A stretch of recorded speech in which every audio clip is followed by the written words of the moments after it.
Nay. Get your food. Get your food. If you say one more thing, I'm gonna knock you out. Oh my grandma, say one more thing, I'm gonna knock you out. Talking about what? Oh, say one more thing, I'm gonna knock you out.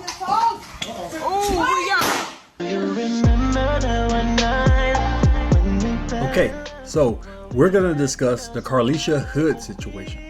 Carlisha and her 14-year-old son were just arrested for first-degree murder. Carlisha was in a restaurant where she got into an altercation with a man named Jeremy Brown and things turned deadly. Jeremy ended up assaulting Carlisha, and Carlisha's son shot Jeremy in the back multiple times, killing him. And this situation has become extremely controversial because a lot of people are saying this is clear self-defense, but according to police and the media, this was murder. They're saying Carlisha instructed her son to come into the restaurant and murder Jeremy. Let's take a look at this report. And a disturbing case unfolds in court. A mother accused of ordering her son to commit murder in a West Pullman restaurant. The mother and son are now charged, both of them. Elizabeth Matthews joins us now with more on this developing story. Elizabeth? Yeah, Natalie, that mom who's accused of giving those shoot-to-kill orders is now being held on $3 million bail. Parts of that shooting were actually captured on this restaurant's surveillance video, which helped the witnesses identify the suspects to police.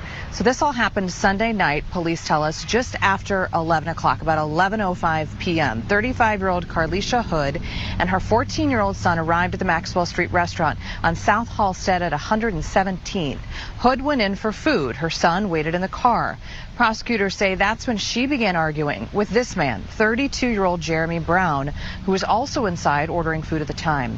Hood began texting her son, who appeared in the doorway, hands in his pockets. A fight became physical between Hood and the victim.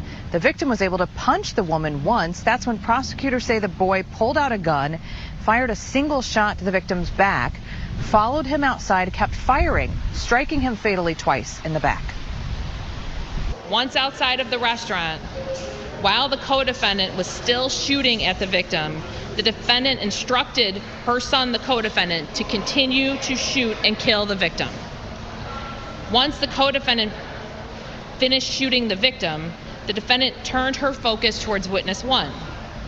She began pointing at witness one and instructing her son to shoot her.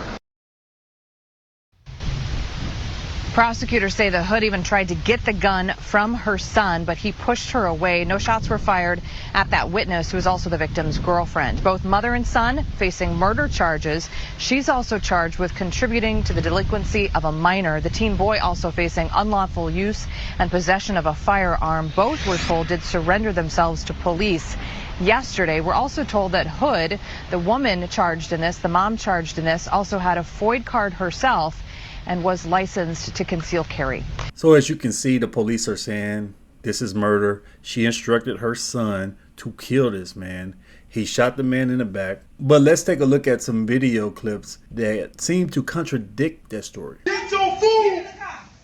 Woo, get in the car. So here you can see she's saying, get in the car. She even motions her hand maybe towards the door, pointing for her son to leave the restaurant, presumably, but we really don't know. But she's saying, get in the car. Now, the police are saying she texted her son to come into the restaurant and do this. We don't know because all the evidence hasn't been released. The police must know something that we don't know. But let's look at this again. Get your food. Woo, get in the car. Let's look at some more video. Okay, so this is Carlisha and her son pulling up to the restaurant. So Carlisha's getting out. But one thing I'm going to point out about this surveillance is it cuts so much. So now she's in a restaurant. What happened in that time between? Now she's getting into the altercation. Now we have a cut. Her son's walking to the door with a concealed weapon. And there he is. We don't see him fire. She allegedly tried to take the weapon from him. Now they're leaving.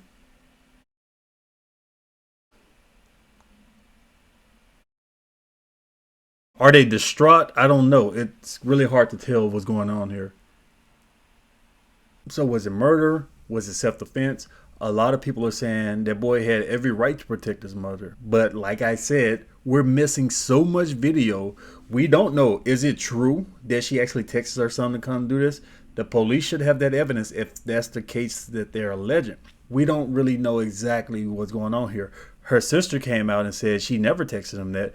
We see her saying, get in the car. So what exactly happened? I guess we're going to find out. We can play Monday morning quarterback and say, well, this should have happened. Maybe she should have left. Maybe this, maybe that. And Jeremy, the guy that was killed, he was extremely pissed. The man was completely out of control. Was he a raging maniac who just wanted to commit acts of violence against people? What exactly happened? Did she do anything to him? Did she say something? Did she touch him or somebody he was with? Because according to the press, his girlfriend was there. What exactly happened between all these cuts in the surveillance that were given? What happened before the camera started rolling?